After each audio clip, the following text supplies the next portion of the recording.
Good morning students, केम छो बधा मजामां ना। तो हूँ सुस्मिता मैडम आज तमे लोगोने तमारा जो पहला यूनिट 1 है एगेन्स्ट द ऑड्स प्रतिकूलतानी विरुद्धमां ए चैप्टर जे छे ए तमे लोगोने आज આપણે લાઇન ટુ લાઇન એક્સપ્લેનેશન કરશું। એના પહેલાં આપણે બોર્ડમાં એના શોર્ટ નોટ્સ, વર્ડ મિનિંગ અને એના સમરી જે છે એ આપણે જોઈ લીધું। તો ચાલો આજે આપણે આ ચેપ્ટર જે છે અગેન્સ્ટ ધ ઓડ્સ એનું પહેલું ભાગ જે છે આપણે પ્રી ટાસ્કમાં એક સ્ટોરી છે જે સ્ટોરી આજે આપણે જોઈ લઈશું। તો પ્રી ટાસ્કમાં જે છે આ એક દશરથ માંઝી આ એક साधारण इंसान है जेना विषय आज एक स्टोरी ए प्रतिकूलती विरुद्ध में केवी आपणे एक जगह निश्चित कर्युं हतुं। तो आज आपणे जोशुं Dashrath Manjhi ran away from his home at a young age and worked at Dhanbad coal mines। Dashrath Manjhi नानी उमेर घर छोड़ी चाल्या गया हता अने धनबादनी कोळसानी खाणमां काम करता हता। He returned to his village, took up work and married Falguni देवी। જ્યારે फाल्गुनी તે ગામ પછી તે ગામ પાછા આવ્યા, કામે લાગ્યા અને फाल्गुनी देवी સાથે લગ્ન કર્યા। While crossing Gelhard Hills to bring him lunch, Falguni slipped and seriously injured herself। જ્યારે फाल्गुनी देवी तेना माटे लंच लईने गेलहर्डनी टेकरीओ क्रॉस करती हती त्यारे ते लथड़ी पड़ीने ते गंभीर ईजा पामी। They could not reach her to the nearby hospital because there was no straight access to the town and which eventually led to her death। તે તેને હોસ્પિટલ લઈ જઈ શક્યા નહીં કારણ કે રાઉન્ડ સુધીમાં રસ્તો સીધો ન હતો, તેના કારણે તે મૃત્યુ પામી। Manjhi was deeply disturbed and that very night decided to crave a path through the Gelhard Hills so that his village could have easier access to medical services। માજી ખૂબ જ પરેશાન થયો અને તે જ રાત્રે તેને ગેલહર્ડની ટેકરીઓમાં રસ્તા બનાવવાનું નક્કી કર્યું જેથી તેના ગામડાના લોકો સરળતાથી દવાખાને જઈને સારવાર લઈ શકે। He carved path 360 feet long, 20 feet deep and places and 30 feet wide to form a route through the rocks in Gelhard Hill। તેનો 360 ફૂટ 360 ફૂટ લાંબો 25 ફૂટ ઊંડો અને 30 ફૂટ પહોળોનો ગેલહર્ડની ટેકરીઓમાં એક રસ્તો ખોદીને તૈયાર કર્યો। તેને He quoted, "When I started harmoniing the hill, people called me lunatic, but that settled my determinations." He completed the work in 22 years, 1960 to 1930। જ્યારે હું ટેકરીમાં ખોદતો એ નોંધ્યું કે જ્યારે હું ટેકરીઓ ખોદતો હતો ત્યારે લોકો મને ગાંડો સમજતા હતા, પણ તેથી મારો વિશ્વાસ દૃઢ હતો। તેનો 22 વર્ષ 1960 થી 1983 કામ કર્યું હતું। This path reduced the distance between the Athri and Wazirganj sector of the Gaya district from 55 km to 15 km. Later, Manji said, "Though most villagers taunted me and first there were quite a few who lent me support later by giving me food and helping me buy my tools." આ રસ્તાથી ગયા જિલ્લામાં માત્ર વજીરગંજ વચ્ચેના રસ્તો 55 કિલોમીટરમાંથી 15 kilometre થયો હતો। જો કે તેના કામની મજાક હતી થતી હતી, છતાં પણ તેને ગેલહરના લોકોનું જીવન સરળ બનાવ્યું હતું. પાછળની માંજીએ કહ્યું છે કે મોટાભાગના લોકો મારી મજાક કરતા હતા, છતાં શરૂઆતમાં તે પૈકીના બહુ જ ઓછા લોકોએ મને મારા સાધનો ખરીદવામાં મદદ કરી હતી. For his achievement, Manji became popularly known as the Mountain Man. His name was also proposed by the Bihar government for the Padma Shri Award in 2006. પરંતુ તેની સિદ્ધિના કારણે માંઝી માઉન્ટેન મેન તરીકે ખૂબ જ જાણીતો થયો. બિહાર સરકારે 2006માં પદ્મશ્રી એવોર્ડ માટે તેની દરખાસ્ત કરી હતી. When a movie on his life was announced, Manji was on his death bed. He put his thumb impression on the agreement and gave away exclusive rights to make a film in his life. The Mountain Man was given a state funeral by the government of Bihar. જ્યારે તેના જીવનનું movie તૈયાર થયું ત્યારે માંઝી મૃત્યુની પથારીએ હતા. તેને તેના કરાર ઉપર અંગૂઠાના નિશાન કર્યું અને તેના જીવનની ફિલ્મ બનાવવાના બધા જ હક આપી દીધા. બિહાર સરકારે તેનો અગ્નિ સંસ્કાર વખતે તેનું રાજકીય સન્માન કર્યું હતું.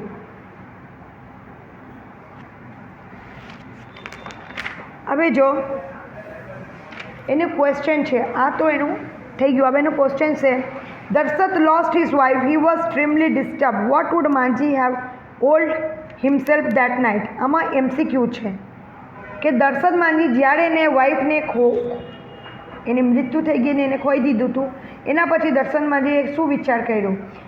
ફર્સ્ટ જે છે ક્રુએલ ગુડ ટુ હવે my wife now I had God. No, એ કંઈ વિચાર્યું નથી. અહીંયા કહે છે કે એ ભગવાનને જે છે ભગવાન ઉપર નફરત કરતું. નો, આઈ must do dharna against the government for praising them build a good road from RTO and Wazirganj. હું આરટીઓ તો વજીરગંજ સુધી જે છે ગવર્મેન્ટને કહીને રસ્તા બનાવવાનું કહેશું. I myself will start making a road through hills whatever odds I have to face. Yes, option number C આ સાચો જવાબ છે. I myself will start, હું પોતાની રીતે એક રોડ બનાવું છું ગેલાડ હિલની ખોદીને, ભલે જ મારી રસ્તામાં કોઈ બી પ્રતિકૂળતા આવે હું એને ફેસ કરશું. અને ડીનું ઓપ્શન ખોટું છે, સી જે છે એ સાચો છે, ABC ખોટું છે. સેકન્ડનું જો, are you moved in impress by Dashrath great deed, write a message 30 words in memory in mountain man, you can being this like this. Yes,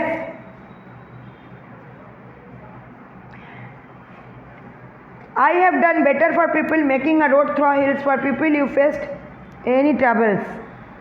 Yeah, answer આ આવું છે ને. what impression we get from the like Hanumanji, we should not think of only for our own at time of problem. હું પોતાના બારામાં જ્યારે problem હોય ખાલી પોતાના બારામાં ન વિચાર કરું. Think of others and do our best and welfare of the people. હું બીજાના વિષય વિચાર કરશું ને બીજાની મારાથી જેટલું મદદ થાય હું એટલું કરશું.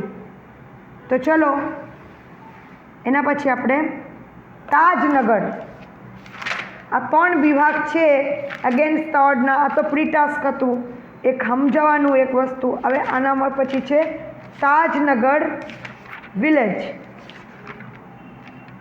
એટલે તાજનગરની railway line, tracks to Tajnagar, તાજનગરની રેલવે લાઇન. આ જો અહીંયા તમે બાજુમાં ફોટો દીધું છે, તાજનગર છે એ ડિસ્ટ્રિક્ટ ગુરુગ્રામ અને એની હરિયાણામાં આવે છે. તો આજે આપણે આ ચેપ્ટર એક્સપ્લેન કરશું. એના પહેલાં હું તમે લોકોને બોર્ડમાં આ ચેપ્ટર સમજાવી દીધું હતું, એના સમરી બતાવી દીધું હતું, વર્ડ મિનિંગ કરાવ્યું અને એક શોર્ટ નોટ પણ કરાવ્યું. આજે હું બીજું શોર્ટ નોટ તમને જે છે એ એક્સપ્લેન કરશું ને આ ચેપ્ટર આખો એક્સપ્લેન કરશું. તો જો, trucks of Tajnagar. For 25 years, residents of Tajnagar village near Gurgaon lobbied for a railway station in their village. Gurgaon નજીકના તાજનગર ગામના રહીશો 25 વર્ષથી તેમના ગામના રેલવે સ્ટેશન માટે અધિકારીઓને મળતા હતા અને દબાણ કરતા હતા. When their demand was not met, the villagers decided to take matters into their own hands. They pulled in 21 lakh rupees and built a railway station on their town. જ્યારે તેમની માંગણી ન સંતોષાઈ ત્યારે ગ્રામવાસીઓએ ગામનું કામ હાથમાં લેવાનું નક્કી કર્યું હતું. તેમને 21 લાખ રૂપિયા એકઠા કર્યા હતા અને તેમની જાતે રેલવે સ્ટેશન બનાવ્યું હતું. બીજું પેરાગ્રાફ જો. Most of the 3000 people living in the village are farmers, but such was the burning desire to have a station in the village. Everybody contribute according their capacity. ગામડામાં વસતા 3000 લોકો પૈકી મોટા ભાગમાં ખેડૂતો જ છે. છતાં પણ વધારની તીવ્ર ઈચ્છા તેથી ગામડામાં સ્ટેશન બનાવવામાં દરેક પોતાની શક્તિ અનુસાર ફાળો આપ્યો હતો, જે 3000 થી 7,500 રૂપિયા હતો. તેમને સ્ટેશન પાસેની ખર્ચ કર્યું હતું. Running of their 1,000 rupees of 75,000 rupees, they donated money in the station and we started the construction in June 2008, said Ranjit Singh Swarme, village સરપંચ.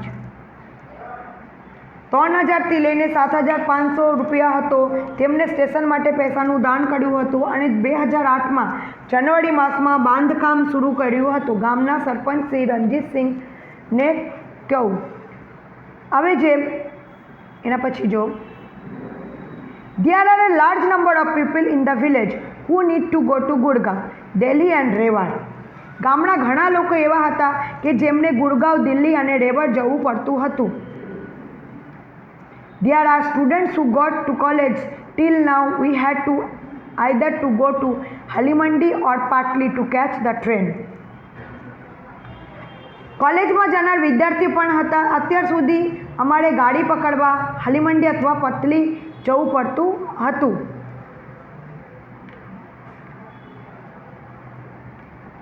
આવી જો છે both the station are 6 kilometers away from Tajnagar. We thought when the railway lines pass through the village we should have station here, but that did not happen. So we raised the demand in 1982 and have been continuously asking for it, but the railways told us that they did not have funds. So finally we decided to craft our own destiny, said Hukumchand, a member of the committee. જે કમિટીના member હતો હુકુમચંદ એમ કીધું કે જે બંને જે station હતા હાલીમંડી ને પતલી એ 6 કિલોમીટર દૂર છે. એમ વિચાર્યું કે જો રેલવે લાઇન આપણા ગામડામાંથી જ પસાર થતી હોય તો આપણા ગામડામાં તો આપણું સ્ટેશન હોવું જ જોઈએ, પણ તેમ બન્યું નહોતું. એટલે અમે 1982માં જાહેરાતથી સતત માંગણી કરી, પણ રેલવે સત્તાધીઓએ કહું કે અમારી પાસે ફંડ નથી. એટલે છેટવે અમે જાતે જ અમારું ધ્યેય પાડવાનું નક્કી કર્યું. સમિતિના એક સભ્યશ્રી જે છે હુકુમચંદે એ કહું. ચલો. As a result, the Panchayat passed a resolution in 2008 saying that since the railway was not able to build a station for them, they would to do it for themselves and with their own money. Soon an 11-member team was formed and they started collecting money from villagers. પરિણામ સ્વરૂપે પંચાયતે 2008માં ઠરાવ પસાર કરતા જણાવ્યું કે જે railway તંત્ર તેમના માટે સ્ટેશન બાંધવા તૈયાર ન હોય તો તેઓ તેમની જાતે અને તેમના પૈસાથી જ સ્ટેશન બાંધશે. તરત જ 11 સભ્યોની સમિતિ બનાવવામાં આવી હતી અને તે ટુકડીએ જે છે પૈસા ઊભો કરવાનું રહ્યું હતું. હવે એના પછી જે તેના પ્રયત્ન પરિણામે 7 જાન્યુઆરી 2010માં રોજ રેલવે સ્ટેશન શરૂ થયું હતું અને એક એવું રેલવે સ્ટેશન હતું જેમાં રેલવેના 1 રૂપિયા પણ ન હતા. પહેલાં એવો સ્ટેશન હતું. ચલો તો હવે એક dream of railway station comes true. એ લોકોને જે એક સપનું હતું કે અમારા ગામડામાં એક રેલવે સ્ટેશન બનશે, એ એક શોર્ટ નોટ્સ છે. એક બીજું શોર્ટ નોટ્સ હું તમે લોકોને, તો આ એક બીજું શોર્ટ નોટ્સ છે નીડ ફોર એ રેલવે સ્ટેશન. તમે લોકોને જે શોર્ટ નોટ્સ હું લાસ્ટ લેક્ચરમાં લખાવ્યા હતા એ ક્વેશ્ચન હતા ને એનો આન્સર સહિત હતા. આ પોઈન્ટ્સ છે અને પોઈન્ટ્સમાં સમજીને આ જે છે આ શોર્ટ નોટ્સ લખવાનું રહેશે. Need four A railway station. Tajnagar village had railway track but did not have railway station. Efforts of village people of Tajnagar to catch any train, they had walked 6 kilometers, so the demanded of railway station lobbied for it, but the railway authorities denied their demand. The authorities said the railway had to fund but build up station. But people but building desire from the station, they had also dream for the station. So they decide build their station on their own. All contributed fund by fund. They collected enough money to build the station. Then they formed a committee. The collected money started work in the year 2008, and they with great struggle on 7 January 2010 they built the station. Their dream came true. તો આજે funds collected determination struggles and dream come true સુધી point છે. આ point સમજીને તમને લખવાનું છે. હું જે તમે લોકોને આજે રીડ કરીને બતાવ્યા એમાં તમે જો Tajnagar village railway track, Tajnagar જે વિલેજ તે ગામડામાં રેલવે સ્ટેશન નહોતું, તો એ લોકોને ટ્રેન પકડવા માટે 6 કિલોમીટર જવું પડતું હતું. તો એ લોકોને એટલે સરકાર પાસે ડિમાન્ડ આવી કે અમારે એક સ્ટેશન જોઈએ છે. બટ જે રેલવે ઓથોરિટીઝ છે એ લોકોને ના પાડી દીધું કે ના, અમારા આટલું ફંડ નથી, અમને તમારે સ્ટેશન બનાવે. તો એ લોકોએ વિચાર કર્યું કે અમારા ગામમાં સ્ટેશન હોવું બહુ જરૂરી છે. એટલા માટે એ લોકો પોતાની મહેનતથી એક સ્ટેશન ફંડ કલેક્ટ કરીને બનાવ્યા, જેના બાંધકામ એ લોકોને 2008માં શરૂ કર્યું હતું. એ બાંધકામ 2 વર્ષ પછી 7 જાન્યુઆરી 2010માં આ સ્ટેશન પૂરું થયું. ને એના જે સપનું હતું આ ગામવાસીના એ બધા પૂરું થયું. ને આ જે છે આ સ્ટેશન કરવા માટે 1 પૈસાનું કન્ટ્રીબ્યુશન યાની યોગદાન સરકારના નહોતું. આ એક બહુ સરસ કહેવાય. રેડી? તો આ જે ચેપ્ટર છે એનું હું તમે લોકોને આજે જે આ કરાવ્યું એ શોર્ટ નોટ્સ તમે 2 વાર લખી નાખજો. ઠીક છે ને? આ ચેપ્ટર જે છે પહેલા વિભાગ જે હતું એગેન્સ્ટ ધ ઓડ્સની રીડમાં તાજનગરની રેલવે લાઇન આ પૂરું થયું. એના બીજા જે પાર્ટ છે હજી એક આવશે સીતાપુરની વીજળી એટલે સીતાપુર લાઇટ્સ. એના પછી છે પલક્કડ લાઇબ્રેરી અને પલક્કડ જે પુસ્તકાલય છે એના વિષય જે છે હું તમે લોકોને એક્સપ્લેન કરશું. તો આ જે છે પહેલું ચેપ્ટર આજે હું જે યુનિટ 1નું પ્રી ટાસ્ક પછી પહેલું વિભાગ હતું પ્રતિકૂળતાથી વિરુદ્ધમાં. તો આ આજે તાજનગર રેલવે લાઇન જે હું તમે લોકોને બોર્ડમાં સમજાવ્યું હતું, વર્ડ મિનિંગ હાડે શોર્ટ નોટ 1 લખાવ્યા હતા, ક્વેશ્ચન બેઝિક એને શોર્ટ નોટ લખવાનો. આજે હું એક શોર્ટ નોટ્સ તમે લોકોને બતાવ્યું જે શોર્ટ નોટ્સ પોઈન્ટ બેઝિસ છે જે તમને લખીને મને હોમવર્કમાં બતાવવાનું રહેશે. તો આજનું જે લેક્ચર છે છોકરાઓ અહીંયા જ પૂરું થાય છે. નેક્સ્ટ લેક્ચરમાં આપણે એના જે બીજું સીતાપુર લાઇટ્સ છે એ એક્સપ્લેન કરશું. સો take care yourself. Good bye all. Stay safe. Stay